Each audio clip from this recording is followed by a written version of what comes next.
नमस्कार, news blast में स्वागत है आप सभी का। मैं हूं आपके साथ दीपिका सिंह। चलिए शुरुआत करेंगे न्यूज ब्लास्ट खबरों की और सबसे पहले बात करेंगे सोनिया गांधी और राहुल गांधी के जयपुर दौरे की। दरअसल दोनों का ही जयपुर आने का कार्यक्रम बन रहा है। कांग्रेस अध्यक्ष मल्लिकार्जुन खड़गे भी आएंगे जयपुर। 6 अप्रैल को तीनों नेता जयपुर आएंगे। एक चुनावी जनसभा में कांग्रेस का घोषणा पत्र जारी करेंगे और पहली बार जनसभा में घोषणा पत्र जारी करेगी कांग्रेस।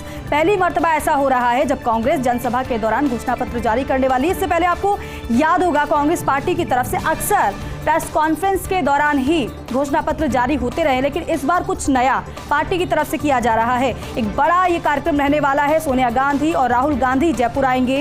कांग्रेस अध्यक्ष मल्लिकार्जुन खड़गे भी जयपुर आएंगे और 6 अप्रैल को तीनों नेता जयपुर आने वाले हैं।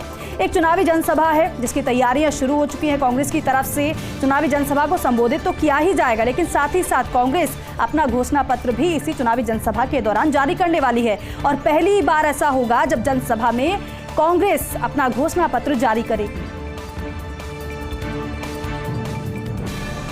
पश्चिम बंगाल में दीदी की गारंटी। सत्तारूढ़ टीएमसी बंगाल में दीदी की गारंटी को हथियार बनाएगी।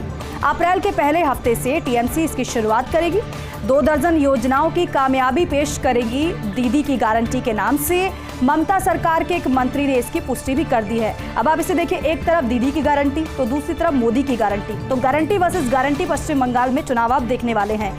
ममता की इस गारंटी पर भाजपा ने अब सवाल उठा दिए हैं। कहा है कि दीदी किस आधार पर गारंटी दे रही हैं। लेकिन बड़ा दिलचस्प है पश्चिम बंगाल का मुकाबला, क्योंकि कभी पश्चिम बंगाल में बीजेपी क्योंकि हाशिए पर थी, 3 सीट लोकसभा में जीत कर आई थी। लेकिन 2019 की बात करें तो जनाधार बढ़ा और सीटें भी भारतीय जनता पार्टी की बढ़ी, 18 सीट लेकर आई थी। लेकिन इस बार क्योंकि बीजेपी को ये विश्वास है, जिस तरीके से वो मुद्दे उठा रही है, जिस तरीके से भारतीय जनता पार्टी की सरकार में प्रधानमंत्री नरेंद्र मोदी के नेतृत्व में विकास किया जा रहा है, उस पर लोग भरोसा जता रहे हैं। और यही वजह है कि पश्चिम बंगाल में इस बार और जनाधार पार्टी का बढ़ने वाला है। लेकिन अब देखना ये होगा कि कितना ज्यादा फायदा इस बार पश्चिम बंगाल में भारतीय जनता पार्टी को मिलता है, क्योंकि संदेश खाली का मुद्दा तो जोर शोर से उठाया गया, लेकिन फायदा कितना होगा ये आगे आने वाला वक्त बताएगा। बहरहाल ममता बनर्जी भी लगातार पूरी कोशिश में जुटी हुई हैं। पश्चिम बंगाल में दीदी की गारंटी अब किस तरीके से कमाल दिखाएगी, ये बहरहाल देखने वाली बात होगी।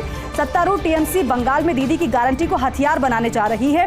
अप्रैल के पहले हफ्ते से टीएमसी इसकी शुरुआत कर देगी। बाकायदा गारंटी का एक कैंपेन होगा टीएमसी का। ये 2 दर्जन योजनाओं की कामयाबी पेश करेगी दीदी की गारंटी के नाम से। ममता सरकार के एक मंत्री ने इसकी पुष्टि कर दी है, इस बात की जानकारी दी है कि इस तरीके से कार्यक्रम टीएमसी का रहने वाला है। वहीं ममता की इस गारंटी पर भाजपा अब सवाल उठा रही है, कह रही है कि दीदी किस आधार पर गारंटी दे रही है।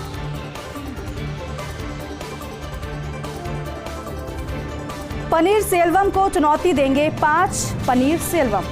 तमिलनाडु के रामनाथपुरम में अनूठा ये संयोग देखने को मिल रहा है। बड़ा दिलचस्प है यहाँ का ये मुकाबला। इस सीट पर एक ही नाम के 5 प्रत्याशियों ने नामांकन दाखिल किया है। और बड़ा दिलचस्प बात यह है कि पूर्व सीएम ओ पनीर सेल्वम रामनाथपुरम से स्वतंत्र उम्मीदवार हैं, तो वहीं उनके बाद इसी नाम के 4 और प्रत्याशियों ने इसी सीट से नामांकन भर दिया है।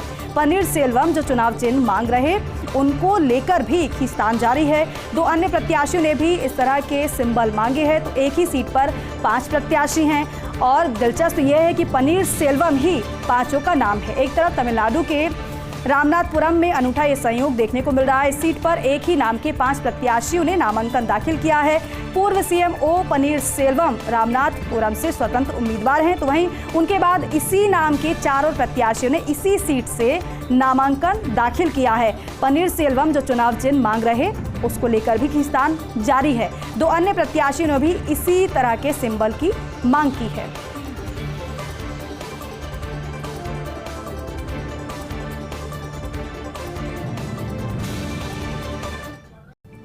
और चलिए अब रुक कर लेते हैं न्यूज ब्लास्ट खबरों का। नागालैंड में 6 महीने के लिए बढ़ी है अफस्पा की अवधि।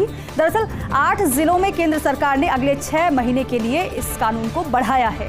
गृह मंत्रालय की तरफ से जारी हुआ नोटिफिकेशन इसके लिए दीमापुर, न्यूलैंड, चुमोकेदमा, मोन, किफरे, नोकलाख, फेक और पेरेंस जिले में 6 महीने तक अफस्पा जारी रहेगा। एक बार फिर से अफस्पा को बढ़ा दिया गया है। नागालैंड में 6 महीने के लिए इस कानून को बढ़ाया गया है, इस कानून की अवधि को बढ़ाया गया है। 8 जिलों में केंद्र सरकार ने अगले 6 महीने के लिए इस कानून को बढ़ा दिया है।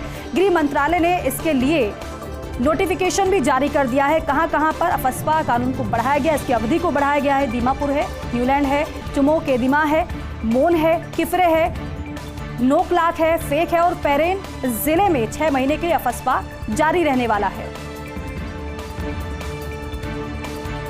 तो वहीं अरुणाचल प्रदेश से भाजपा के लिए खुशखबरी आई है। सीएम पेमा खांडू समेत 5 उम्मीदवारों की जीत लगभग पक्की मानी जा रही है। बुधवार को नामांकन की थी आखिरी तारीख, लेकिन उनकी विधानसभा सीटों से अन्य उम्मीदवार ने नामांकन दाखिल ही नहीं किया और इसलिए इनकी जीत लगभग पक्की मानी जा रही है। अरुणाचल में 19 अप्रैल को 60 विधानसभा सीटों पर होंगे चुनाव। आज नामांकन पत्रों की जांच की जाएगी और उम्मीदवार 30 मार्च तक अपना नामांकन वापस ले सकते हैं। ब्रिटेन के प्रधानमंत्री ऋषि सुनक का बड़ा फैसला, हिंदू मंदिरों की सुरक्षा के लिए 50 करोड़ करेंगे आवंटित। ब्रिटिश सरकार नई नीति बनाने पर काम कर रही है, इससे मंदिरों को भी फंडिंग मिलने लगेगी। फंडिंग में भेदभाव को लेकर हिंदू समुदाय में दरअसल नाराजगी है। ब्रिटेन में चुनाव से पहले 400 मंदिरों में सीसीटीवी लगाने की तैयारी भी की गई है। हालांकि 2022 में कई मंदिरों पर हमले भी देखने को मिले थे। एसएमएस अस्पताल से बड़ी खबर यह है कि 1.5 माह के भीतर प्रशासनिक कामकाज में फिर से फेरबदल हुआ है। अस्पताल में कार्यरत 27 अतिरिक्त अधीक्षक, उप अधीक्षक, अतिरिक्त प्रशासनिक नियंत्रण अधिकारियों के कार्य आवंटन में बदलाव हुआ है। फेरबदल में वरिष्ठता के हिसाब से डॉक्टर सतीश वर्मा को अहम जिम्मेदारी मिली है, तो वहीं अस्पताल में सबसे महत्वपूर्ण कार्यालयाध्यक्ष का दिया डॉक्टर वर्मा को काम है। डॉक्टर गिरीश चौहान को man with machine computer operator lab technician का जिम्मा मिला है, तो वहीं उपाधीक्षक डॉक्टर अनिल दुबे को साफ सफाई, मैन पावर, ओपीडी ब्लॉक, नवीन प्रोजेक्ट्स, सहायक नियंत्रण अधिकारी, आईटी सेल और साइनेज का काम दिया गया है। अतिरिक्त अधीक्षक डॉक्टर मनोज शर्मा को मौसमी बीमारियां, आईसीयू मैनेजमेंट, सहायक नियंत्रण अधिकारी, मेडिकल स्टोर की जिम्मेदारी दी गई है और इसी कड़ी में अतिरिक्त अधीक्षक डॉक्टर प्रदीप शर्मा संभालेंगे प्रोटोकॉल, वीवीआईपी विजिट और सिक्योरिटी।